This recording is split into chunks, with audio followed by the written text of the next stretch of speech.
ဒီဇလန်ကတရုတ်နိုင်ငံရဲ့တောနက်ကြီးတစ်ခုထဲမှာဖုံးကွယ်တည်ရှိနေတဲ့ရွာငယ်လေးတစ်ရွာကနေစတင်ခဲ့ပါတယ်။မြစ်ကမ်းနားမှာတော့ရှောင်းလို့ခေါ်တဲ့မိန်းကလေးငယ်လေးတစ်ယောက်ငြိမ်လေးထိုင်နေတာကိုမြင်တွေ့ရမှာပါ။အဲ့ဒီအချိန်မှာပဲသူမရဲ့ဖခင်ရောက်လာပြီးအဖေမြစ်ထဲမှာငါးသွားဖမ်းမလို့ရေနားမကတ်နဲ့နော်ရေထဲပြုတ်ကြရင်မိစ္ဆာကောင်ကြီးကသမီးကိုစားပစ်လိုက်မယ်လို့ပြောပါတယ်။ဒါကိုကြားတော့ရှောင်းကရေမောပြီးမိစ္ဆာဆိုတာမရှိပါဘူးလို့ပြောပါတယ်။အဲ့ဒီအခါဖခင်ဖြစ်သူကရေထဲကိုတေချာကြည့်ခိုင်းပြီးသူကိုယ်တိုင်ကတော့နောက်ကနေငါးဖမ်းပိုက်ကြီးချုံပြီးသမီးဖြစ်သူကိုရုတ်တရက်လန့်အောင်ခြောက်လန့်လိုက်ပါတယ်။ရှောင်းဟာလက်ဖြန့်သွားပြီးအော်ဟစ်ငိုယိုပါတော့တယ်။သမီးလေးပြန်ရင်မောနိုင်အောင်ဖခင်ဖြစ်သူကရေထဲဆင်းပြီးထူးဆန်းပြီးရေစရာကောင်းတဲ့ပြကွက်ဆန်းတွေကိုလုပ်ပြပါတယ်။ဒါကိုမြင်တော့ရှောင်းလဲပြန်ပြောသွားပြီးနောက်ထပ်တစ်ကွက်ပြဖို့တောင်းဆိုပြန်ပါတယ်။ဒါပေမဲ့ရုတ်တရက်ရေထဲကနေမိစ္ဆာကောင်ကြီးတစ်ကောင်ထွက်လာပြီးဖခင်ဖြစ်သူကိုဖမ်းဆွဲကာမြစ်ထဲမှာဟိုဒီဆွဲရမ်းပါတော့တယ်။ရှောင်းကတော့ဒါကိုကစားပွဲတစ်ခုလို့ထင်ပြီးဆက်ရနေတော့မှဖြစ်ပေမဲ့ဖခင်ဖြစ်သူကတော့ကူညီကြဖို့အကျယ်ကြီးအော်ဟစ်နေရှာပါတယ်။ရွာသားတွေဒါကိုမြင်ပြီးထိတ်လန့်သွားကြပါတယ်။ခဏအတွင်းမှာပဲမိစ္ဆာကောင်ကြီးကဖခင်ဖြစ်သူကိုစားပစ်လိုက်ပါတယ်။လူတိုင်းအလွန်ကြောက်လန့်သွားကြပါတယ်။မိစ္ဆာကိုနှိမ်နှင်းဖို့အတွက်ရွာသားတွေက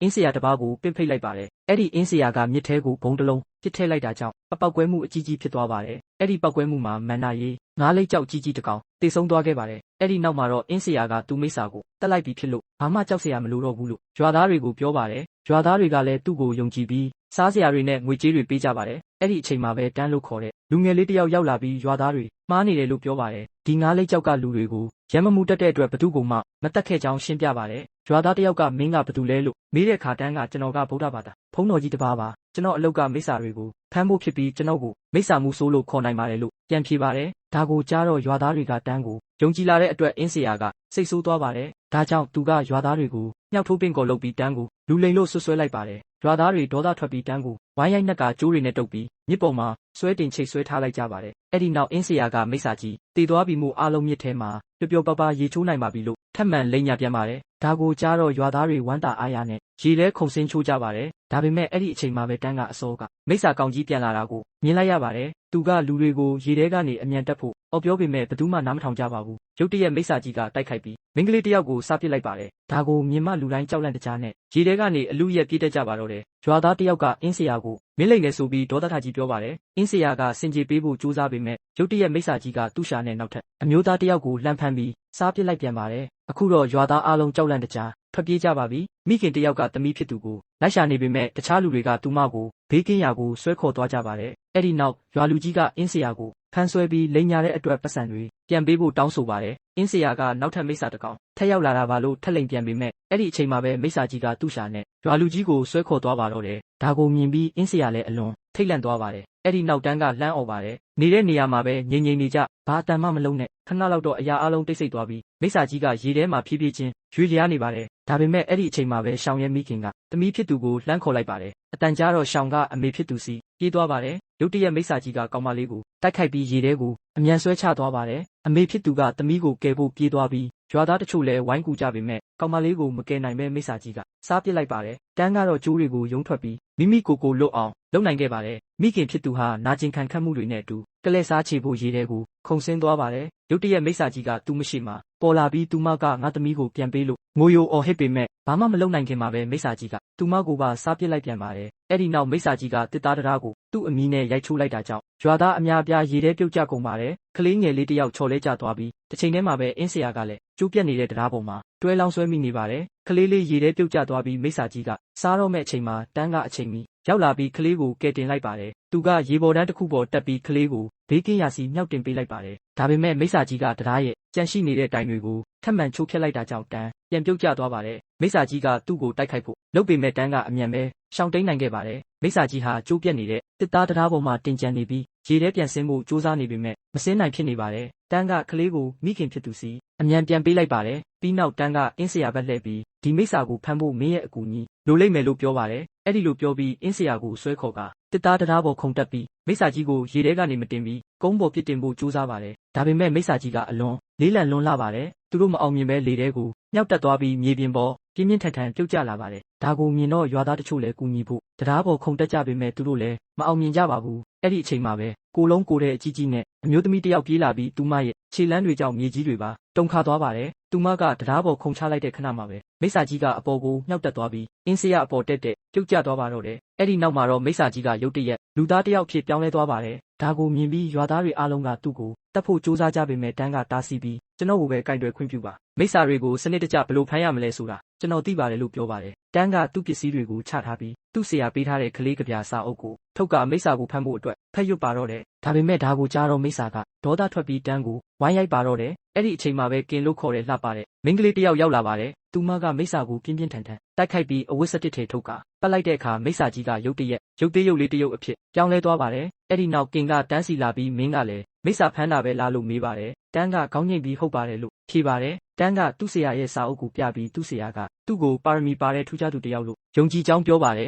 ဒါပေမဲ့ကင်ကသူ့ကိုရေမောပြီးသူမရဲ့လက်ကောက်ကိုတုံးလို့ကိုပိုင်မော်စွမ်းအားကိုပြသလိုက်ပါတယ်ဒါကိုမြင်ပြီးရွာသားတွေကကင်ကိုကျေးဇူးတင်ကြတဲ့အတွက်တန်းဟာအစောပိုင်းကရွာသားတွေကိုမကယ်တင်နိုင်ခဲ့လို့အလွန်ဝမ်းနည်းသွားရပါတယ်အဲ့ဒီနောက်တန်းကသူ့ဆရာစီသွားပြီးရွာသားတွေကိုမကယ်တင်နိုင်ခဲ့ကြောင်းပြောပြပါတယ်သူ့ဆရာကအဲ့ဒီမိစ္ဆာဟာတစ်ချိန်ကစိတ်သဘောထားကောင်းတဲ့တရဝတစ်ကောင်ဖြစ်ခဲ့ဘူးကြောင်းပြောပြပါတယ်တနေ့မှသူကမျက်နှာမှာကလေးတစ်ယောက်ကိုကယ်ဖို့ကြိုးစားခဲ့ပေမဲ့ရွာသားတွေကကလေးကိုပြန်ပေးဆွဲတယ်လို့ထင်ပြီးသူ့ကိုတက်ကမြစ်ထဲမြှောက်ပစ်ခဲ့ကြပါတယ်ဒါကြောင့်သူဟာနာကြီးဒေါသတွေနဲ့ကလက်စားချေဖို့မိစ္ဆာဖြစ်လာခဲ့တာပါဒါကိုကြားတော့တန်းကကလေးကပြားတွေကမိစ္ဆာတစ်ကောင်ကိုတကယ်ပဲပြန်ကောင်းလာစေနိုင်တဲ့စွမ်းအားရှိလို့လားလို့မေးပါတယ်သူ့ဆရာကဘာလို့မေးတာလဲလို့ပြန်မေးတဲ့အခါတန်းကတခြားလူတွေလိုပဲမိစ္ဆာတွေကိုဖျက်ဆီးပစ်ချင်တယ်လို့ပြောပါတယ်ဒါပေမဲ့သူ့ဆရာကတက်ဖြတ်ခြင်းကအကောင်းဆုံးနည်းလမ်းမဟုတ်ကြောင်းလူကောင်းတစ်ယောက်ကမိစ္ဆာကိုကောင်းမွန်တဲ့အရာဖြစ်ပြောင်းလဲပေးဖို့အမြဲစူးစမ်းကြောင်းပြောပြပါတယ်ဒါကိုကြားတော့တန်းကငိုယိုပြီးအဲ့ဒီလူတွေကိုသူကယ်တင်နိုင်ခဲ့တဲ့နာလို့ပြောပါတယ်သူ့ဆရာကအနားကိုလာပြီးတန်းမှာဘာမှမရှိကြောင်းတန်းအနေနဲ့သူ့ရဲ့အသိပညာကိုအမှန်တကယ်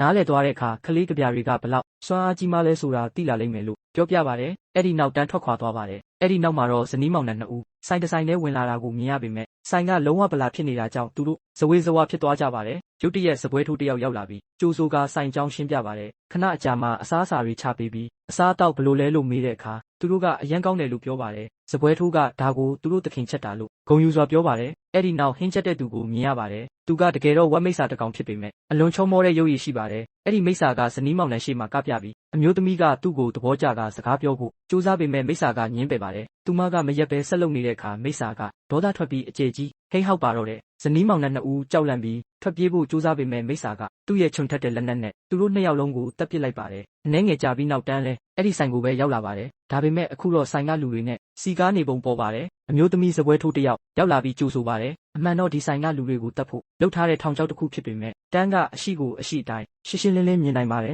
ဒါကြောင့်သူကစပွဲထိုးကိုငါကမိစ္ဆာမှုဆိုးပဲမင်းတို့ကစားပွဲပြီးပြီလို့ပြောပြီးမိစ္ဆာကိုမျက်နှာတက်တက်ထိုးပစ်လိုက်ပါတယ်မိစ္ဆာကအလွန်ဒေါသထွက်ပြီးတိုက်ခိုက်တော့မဲ့အချိန်မှာပဲကင်ထက်မှန်ရောက်ရှိလာပြီးသူမရဲ့လက်ကောက်ကိုတုံးကမိစ္ဆာတွေကိုတကောင်ပြီးတကောင်နှိမ်နှင်းပါတော့တယ်ဒါပေမဲ့သူတို့ရဲ့ခေါင်းဆောင်ကတနေရာမှာပုံနေမှန်သူမသိပါတယ်ဒါကြောင့်သူမကထွက်လာပြီးရင်ဆိုင်ဖို့အကျယ်ကြီးစိန်ခေါ်လိုက်ပါတယ်အဲ့ဒီအချိန်မှာပဲမိစ္ဆာခေါင်းဆောင်ပေါ်လာပြီးကင်ကိုတိုက်ခိုက်ပါတယ်မိစ္ဆာကအလွန်စွမ်းအားကြီးပေမဲ့ကင်ကအရှုံးမပေးပါဘူးသူမရဲ့လက်ကောက်ကိုတုံးပြီးထက်ခါတလဲလဲတိုက်ခိုက်ပါတယ်အဲ့ဒီနောက်မိစ္ဆာကကင်ရဲ့အနာကိုကက်လာပြီးလက်နက်နဲ့တိုက်ခိုက်ဖို့ကြိုးစားပါတယ်ဒါပေမဲ့ကင်ကသူမရဲ့မော်လက်ကောက်နဲ့ကာကွယ်လိုက်တာကြောင့်မိစ္ဆာရဲ့လက်နက်ကမြေကြီးထဲစိုက်ဝင်သွားပါတယ်အဲ့ဒီခဏမှာကင်ကခုန်တက်ပြီးလက်ကောက်ကိုမိစ္ဆာရဲ့လက်ဘေးမှာစွတ်ကနောက်ကနေတင်းတင်းကြပ်ကြပ်ဖမ်းချုပ်ထားလိုက်ပါတယ်ဖြည်းဖြည်းချင်းပဲမိစ္ဆာကသူ့ရဲ့တကယ်အသွင်အပြင်ကိုပြတ်တလာပါတယ်အဲ့ဒီနောက်သူမကတန်းကိုဒီမိစ္ဆာရဲ့မကောင်းဆိုးဝါးစွမ်းအားကသူ့လက်ချောင်းထဲမှာရှိတာမင်းသူ့ကိုနမ်းပြီးအဲ့ဒီအကုသိုလ်တွေကိုစုပ်ထုတ်ရမယ်လို့ပြောပါတယ်တန်းကမိစ္ဆာရဲ့မျက်နှာကိုကြည့်ပြီးယွန်ရှာမိပေမဲ့ရှေ့တိုးပြီးမိစ္ဆာကိုနန်းကမကောင်းဆိုးဝါးစွမ်းအားတွေကိုသူ့ကိုယ်ထဲယူလိုက်ပါတယ်ဒါကတန်းကိုအလွန်နေရထိုင်ရခက်ခဲစေပြီးအားနေသွားစေပါတယ်ဒါကြောင့်ကင်ကတန်းကိုအမြန်ပြန်လန်းပြီးအဲ့ဒီမကောင်းဆိုးဝါးစွမ်းအားတွေကိုသူမကိုယ်ထဲယူကအဝိစာထဲထည့်ပြီးထောင်ချောက်ဆင်လိုက်ပါတယ်ဒါပေမဲ့မိစ္ဆာကအလွန်တမလွန်းလာပါတယ်သူကအဝိစကိုစုပ်ဖြဲပြီးပြန်လဲလွတ်မြောက်သွားပါတယ်ဒါကိုမြင်တော့ကင်းနဲ့တန်းတို့ထွက်ပြေးကြပြီးသူတို့နောက်ကဟိုတယ်တစ်ခုလုံးပြိုကျပျက်စီးသွားပါတော့တယ်ထွက်ပြေးလွတ်မြောက်လာပြီးနောက်ကင်းကတန်းကိုအကယ်၍အဲ့ဒီမိစ္ဆာကိုတတ်နိုင်ခဲ့ရင်ပတ်စံများကြီးရမှာဖြစ်ကြောင်းဒါပေမဲ့မိစ္ဆာကအလွန်စွမ်းအားကြီးလွန်းလို့မဖမ်းနိုင်ခဲ့တာဖြစ်ကြောင်းပြောပါတယ်တန်းကတော့သူမိစ္ဆာတွေကိုမတက်ချင်ပဲဖမ်းဆီးပြီးသူတို့တဲကကောင်းမွန်တဲ့စိတ်ဓာတ်ကိုဖော်ထုတ်ပေးချင်တာလို့ပြောပါတယ်ဒါကိုကြားတော့ကင်ကရေမောပြီးဒီလိုပဲဆက်တွေးနေရင်အသက်ခံရလိမ့်မယ်လို့ပြောပါတယ်တန်းကသူ့အသက်ကိုကယ်တင်ပေးတဲ့အတွက်ကင်ကိုကျေးဇူးတင်ပါတယ်တန်းရဲ့ကျင်နာမှုကိုမြင်တော့ကင်ကသူ့ကိုသဘောကျလာပြီးအနမ်းတစ်ခုတောင်းပါတယ်ဒါပေမဲ့တန်းကရှက်ကိုရှက်ကန်းနဲ့ထွက်ပြေးသွားပါတယ်နောက်ရက်မှာတန်းကသူ့ဆရာစီသွားပြီးဝက်မိစ္ဆာအကြောင်းမေးပါတယ်သူ့ဆရာကအဲ့ဒီမိစ္ဆာရဲ့အမိကဝက်မိစ္ဆာဖြစ်ပြီးသူကတစ်ချိန်ကအလွန်ကျင်နာတတ်သူတစ်ယောက်ဖြစ်ခဲ့ပေမဲ့ရုပ်ဆိုးလာကြောင်းပြောပြပါတယ်အဲ့ဒီလိုရုပ်ဆိုးပေမဲ့သူကသူ့ဇနီးကိုအ လွန်ချစ်ရှာပါတယ်ဒါပေမဲ့သူ့ဇနီးကသူ့ကိုတစ္ဆာဖောက်ပြီးနောက်အမျိုးသားတစ်ယောက်နဲ့ထွက်ပြေးကနှစ်ယောက်စလုံးပေါင်းပြီးသူ့ကိုဓာတ်နဲ့တပ်ပစ်ခဲ့ကြပါတယ်ဒီလိုနာကျင်မှုနဲ့ဒေါသတွေကြောင့်သူဟာကြောက်စရာကောင်းတဲ့မိစ္ဆာတစ်ကောင်ဖြစ်လာခဲ့တာပါဒါကိုကြားတော့တန်းကဒီလောက်တန်ပါတယ်မိစ္ဆာကိုသူမဖမ်းနိုင်ဘူးလို့ပြောပါတယ်သူ့ဆရာကစွမ်းအားကြီးတဲ့မိစ္ဆာကိုဖမ်းဖို့ဆိုရင်မိစ္ဆာတွေကိုဘယ်လိုထိန်းချုပ်ရမလဲဆိုတာတင်ပေးနိုင်မဲ့ပိုပြီးတန်မာတဲ့သူတစ်ယောက်ကိုရှာရမယ်လို့ပြောပါတယ်အဲ့ဒီနောက်ဗုဒ္ဓမြတ်စွာဘုရားကတောင်တန်းတွေကြားမှာနှစ်ပေါင်း900တိုင်တိုင်ပိတ်လောင်ထားတဲ့မြောက်မင်းအကြောင်းကိုပြောပြပါတယ်တန်းကမြောက်မင်းကိုဘယ်သူမှမမြင်ဘူးတဲ့အတွက်ဒါကလိန်ညာချက်ပဲဖြစ်ရမယ်လို့ပြောပေမဲ့သူ့ဆရာကဗုဒ္ဓရုပ်ပွားတော်ကြီးရှိတဲ့တောင်ကြားဟောင်းစီသွားရင်မြောက်မင်းကိုတွေ့လိမ့်မယ်လို့ပြောပါတယ်မြောက်မင်းကိုစီးယုံဖို့မလွယ်ကူပေမဲ့အရှုံးမပေးဘဲကလေးကပြားကိုအသုံးပြုဖို့လည်းမှာကြားလိုက်ပါတယ်အဲ့ဒီနောက်တန်းကမြောက်မင်းကိုရှာဖို့ထွက်ခွာခဲ့ပါတယ်လမ်းမှာတန်းဟာမိစ္ဆာမှုဆိုးတွေထောင်ထားတဲ့ထောင်ချောက်ထဲမိသွားပါတယ်အဲ့ဒီမှာကင်းအပါဝင်လူအများပြားဖမ်းဆီးခံထားရတာကိုမြင်ပြီးစိတ်မကောင်းဖြစ်သွားပါတယ်အဲ့ဒီနောက်စမဇနီးတယောက်ရောက်လာပြီးသူတို့ကမိစ္ဆာတွေကိုလာမဲလိုက်တာဖြစ်ကြောင်းမိစ္ဆာဖမ်းတဲ့တခြားသူတွေကိုလည်းတပ်ပစ်ကြောင်းပြောပါတယ်ဒါကိုတက်သေးပြဖို့သူမက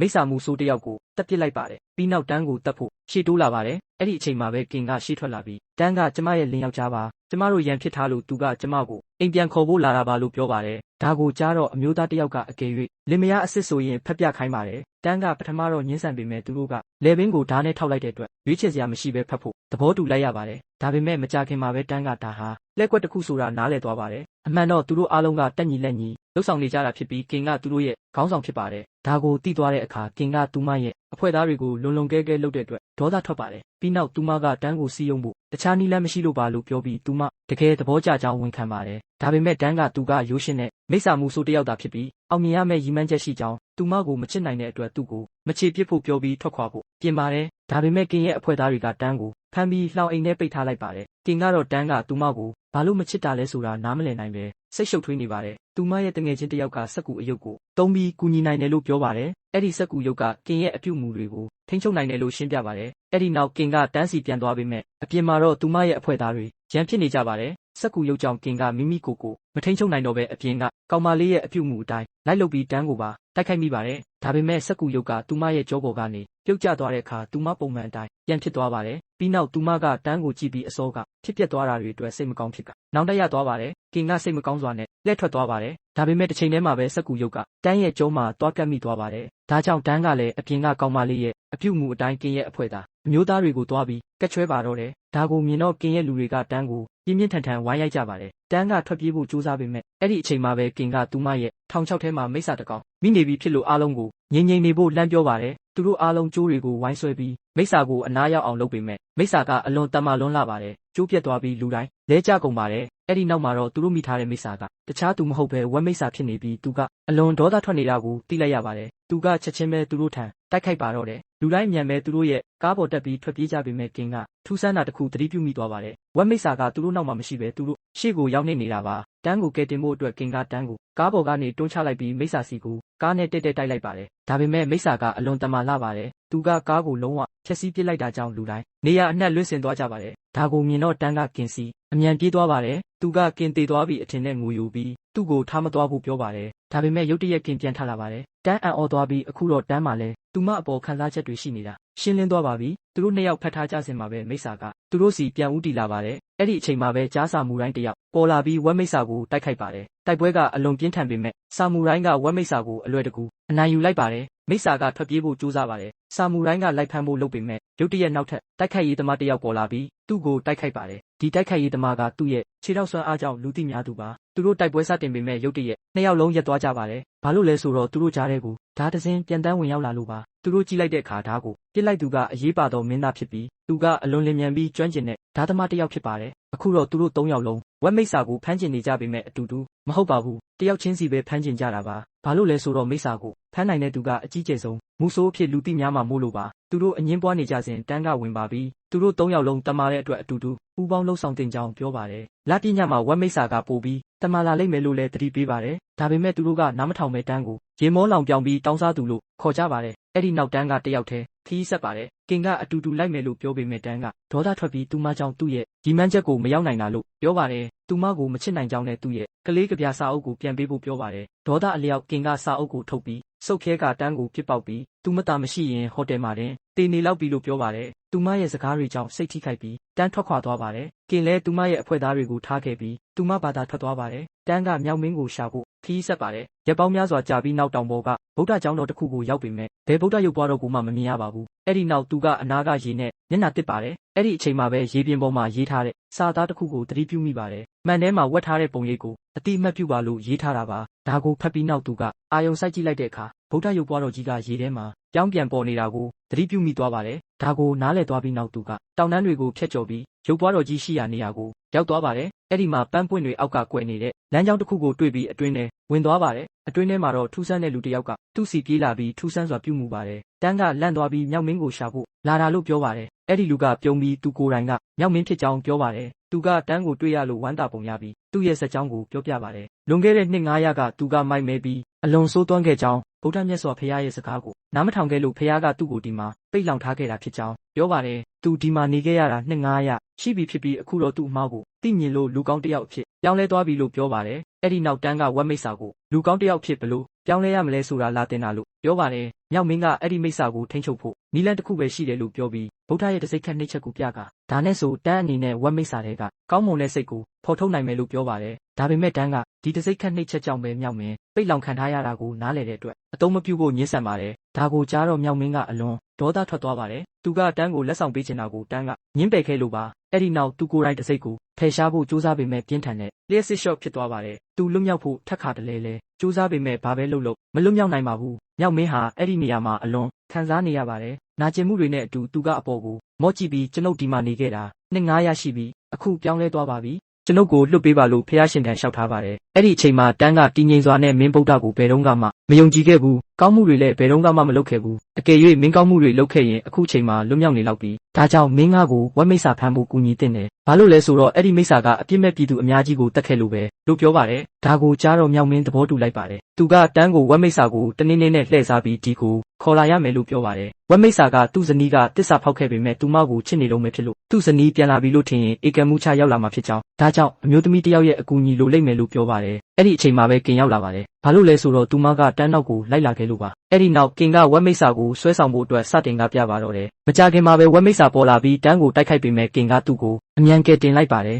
တစ်ချိန်တည်းမှာပဲမြောက်မင်းကမိတ်ဆာကိုအတွင်းထဲဆွဲခေါ်ပြီးကလေးငယ်လေးတစ်ယောက်ဖြစ်ပြောင်းလဲပစ်လိုက်ပါတယ်အဲ့ဒီနောက်ကင်ကမိတ်ဆာကိုရုပ်သေးရုပ်ထဲထည့်ပြီးချိတ်ပိတ်လိုက်တယ်လို့တန်းကိုလည်းတနေ့မှကောင်းမွန်အောင်လုပ်နိုင်ဖို့အတွက်ငါမိတ်ဆာရဲ့ရုပ်သေးရုပ်ကိုပါပေးလိုက်ပါတယ်အဲ့ဒီနောက်ကင်ကတန်းကိုကြည့်ပြီးသူ့ကိုလက်ထက်ချင်တယ်လို့ပြောပါတယ်သူမကသူမရဲ့မော်လက်ကောက်ကိုလက်စွပ်အဖြစ်ပြောင်းလဲပြီးတန်းရဲ့လက်ချောင်းမှာဆုပ်ပေးလိုက်ပါတယ်ဒါပေမဲ့တန်းကဒါကိုသဘောမကျပါဘူးသူလက်စွပ်ကိုချွတ်ဖို့ကြိုးစားပေမဲ့ချွတ်လို့မရပါဘူးအဲ့ဒီနောက်သူကသူမကိုမချစ်ပါဘူးလို့ရှင်းရှင်းလင်းလင်းပြောပါတယ်သူကသူ့လက်ကိုကြောက်တုံးပေါ်တင်ပြီးအကယ်၍လက်စွပ်ချွတ်မရရင်သူ့လက်ချောင်းကိုဖျက်ပစ်မယ်လို့တောင်ပြောပါတယ်ဒါကိုကြားတော့ကင်အလွန်စိတ်ထိခိုက်သွားပါတယ်သူမကလက်စွပ်ကိုငြိမ်ငြိမ်လေးပြန်ချွတ်ပေးပြီးနောက်ဘယ်တော့မှသူ့ကိုဒုက္ခမပေးတော့ဘူးလို့ပြောပါတယ်အဲ့ဒီနောက်သူမပြန်ပြင်ပေးထားတဲ့ကလေးကပြားစာအုပ်ကိုတန်းကိုပေးပေမဲ့တန်းကမယူပါဘူးအဲ့ဒီနောက်ကင်ထွက်ခွာသွားပါတယ်တန်းကမြောက်မင်းကိုကျေးဇူးတင်ပြီးထွက်ခွာခဲ့ပါတယ်တန်းလှိုင်ကူတဲကထွက်လာတာနဲ့ကင်အကြောင်းတွေးပြီးအလွန်ကြောက်ကြက်ဖြစ်နေပါတယ်သူကထိုင်ချလိုက်ပြီးဒီညကလာတာတဲ့ညပဲဒါပေမဲ့ငါကတော့မောတော်မကြည့်နိုင်ပါလားလို့ရေရွတ်ပါတယ်အဲ့ဒီနောက်သူကအနာကကြာပန်းတပွင့်ကိုချိုးလိုက်ပါတယ်သူအဲ့ဒီလိုလှုပ်လိုက်တာနဲ့ပတ်ဝန်းကျင်ကပန်းတွေအလုံးပြဖြစ်ပြောင်းလဲသွားပါတယ်တစ်ချိန်တည်းမှာပဲမြောက်မင်းလည်းလွတ်မြောက်သွားပါတယ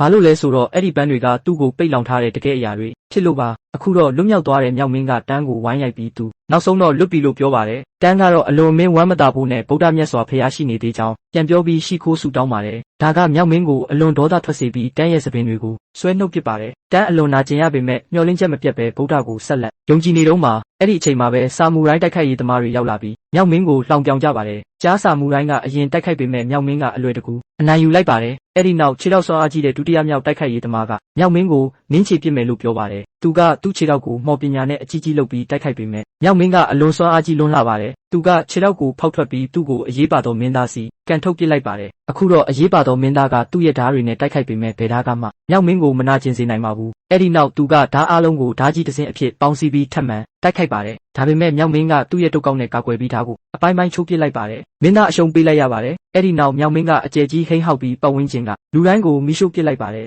အဲ့ဒီနောက်သူကတန်းစီလျှောက်လာပြီးကဲပြင်ဆင်ထားတော့ငါမင်းကိုပါတတ်မယ်လို့ပြောပါတယ်ဒါပေမဲ့အဲ့ဒီအချိန်မှာပဲကင်ကတန်းရဲ့နောက်ကနေပေါ်လာပြီး လက်ကောက်အမြောက်များနဲ့မြောက်မင်းကိုတိုက်ခိုက်ပါတယ်ဒါပေမဲ့သူမရဲ့တိုက်ခိုက်မှုတွေကဘာမှမထူးခြားပါဘူးမြောက်မင်းကသူမရဲ့လက်မောင်းနှစ်ဖက်လုံးကိုအလွယ်တကူချိုးပစ်လိုက်ပါတယ်ဒါကိုမြင်တော့တန်းရင်ခွဲမတက်ခံစားရပါတယ်နာကျင်နေတဲ့ကြားကပဲကင်ကတန်းကိုကျမမင်းစီပြန်လာတာမင်းကိုချက်လို့ပါပြောပါဦးမင်းကျမကိုချစ်လားလို့မေးပါတယ်အခုတစ်ချိန်မှာတော့တန်းတကယ်အမှန်တရားကိုပြောလိုက်ပါပြီသူကမင်းကိုစတွေ့တဲ့အချိန်ကတည်းကငါမင်းကိုချစ်ခဲ့တာငါဒါကိုမပြခဲ့မိတာပါငါမင်းကိုအမြဲတမ်းချစ်နေမှာပါလို့ပြောပါတယ်ကင်ကတန်းနဲ့ထာဝရအတူမရှိနိုင်တော့ကြောင်းတိုးတိုးလေးပြောပြီးဖတ်ထားပေးဖို့တောင်းဆိုပါတယ်တန်းကငိုယိုပြီးသူမကိုတင်းတင်းကြပ်ကြပ်ဖတ်ထားကသူမရဲ့လက်ကောက်ကိုယူပြီးသူ့လက်ချောင်းမှာဆွတ်လိုက်ပါတယ်ဒါပေမဲ့အဲ့ဒီခဏမှာပဲမြောက်မင်းကရုတ်တရက်ပြန်ပေါ်လာပြီးကင်ကိုဖမ်းဆွဲကကောင်းကင်ပေါ်မြောက်တင်ပစ်လိုက်ပါတယ်မြောက်မင်းကကင်ကိုလေထဲမြောက်တင်ပြီးတက်ပစ်လိုက်ပါတယ်ဒါကိုမြင်ပြီးတန်းဟာအတွင်းစိတ်ထဲကနေလုံးဝကျိုးပဲပျက်စီးသွားပါတယ်အဲ့ဒီနောက်မြောက်မင်းကမင်းချစ်တဲ့မိန်းကလေးကိုငါဖျက်ဆီးပစ်လိုက်ပြီးအခုပြောစမ်းဦးမင်းရဲ့ဗုဒ္ဓကဘာလုပ်နိုင်အောင်မလဲလို့ပြောပါတယ်အဲ့ဒီအချိန်မှာတန်းကသူ့ရဲ့ကောင်လေးကဗျာစာအုပ်ကိုစတင်ဖတ်ယူပါတယ်ဒါပေမဲ့အဲ့ဒီအခါမှာအရေးကြီးတာတစ်ခုကိုသူသတိပြုမိသွားပါတယ်အစောပိုင်းကကင်စာအုပ်ကိုပြန်ပြင်ပေးခဲ့တော့ကသူမစာကောင်းကောင်းမဖတ်တတ်တဲ့အတွက်အမှတ်မထင်ဗုဒ္ဓရဲ့ဂါထာမှန်တမ်းတွေဖြစ်ပြောင်းလဲပြင်ဆင်မိသွားခဲ့တာပါဒါကိုနားလည်သွားပြီးနောက်တန်းကအဲ့ဒီဂါထာတွေကိုဖတ်ယူပါတော့တယ်သူဖတ်ယူနေစဉ်မှာပဲသူ့ပတ်ပတ်လည်မှာတောက်ပတဲ့အလင်းတန်းတွေထွက်ပေါ်လာပါတယ်ဗုဒ္ဓရဲ့စွမ်းအားကတန်းကိုမြောက်မင်းရဲ့တိုက်ခိုက်မှုတွေကနေကာကွယ်ပေးထားပြီးမြောက်မင်းဘလောက်ပဲစူးစမ်းသူ့ကိုရမ်းမမှုနိုင်ပါဘူးတစ်ချိန်တည်းမှာပဲတောင်ပေါ်မှာဗုဒ္ဓရုပ်ပွားတော်ကြီးတဆူစတင်ဖြစ်ပေါ်လာပါတယ်မြောက်မင်းကဒေါသထွက်ပြီးဖျက်ဆီးပစ်လိုက်ပါတယ်ဒါပေမဲ့အဲ့ဒီနောက်ပိုပြီးကြီးမားတဲ့အရာဖြစ်ပျက်လာပါတယ်ကဘာမြေကြီးရဲ့အထက်မှာအေယာမဗုဒ္ဓရုပ်ပွားတော်ကြီးပေါ်လာပြီးမြောက်မင်းကိုနှိမ်နှင်းဖို့လက်ဝါးကြီးကိုဖြည်းဖြည်းချင်းချလိုက်ပါတယ်ဒါကိုမြင်တော့မြောက်မင်းကအေယာမဂေါ်ရီလာမြောက်ဝင်ကြီးအဖြစ်ပြောင်းလဲပြီးသူ့ရဲ့အင်အားရှိသမျှနဲ့လက်ဝါးကြီးကိုတားဆီးဖို့ကြိုးစားပေမဲ့မတားနိုင်ပါဘူးအေယာမလက်ဝါးကြီးကသူ့ကိုအောက်ကိုဖိချပြီးလုံးဝအနိုင်ယူလိုက်ပါတော့တယ်အဲ့ဒီနောက်မှာတော့မြောက်မင်းဟာတည်ငြိမ်တဲ့နေရာတစ်ခုကိုရောက်သွားပြီးလူသားအသွင်ပြန်ပြောင်းသွားပါတယ်တန်းကသူ့စီလျှောက်လန်းသွားပြီးအစောကလက်စွပ်ကိုတုံးလို့သူ့အတွက်ပူးရတရက်ဖူတစ်ခုဖန်တီးပေးလိုက်ပါတယ်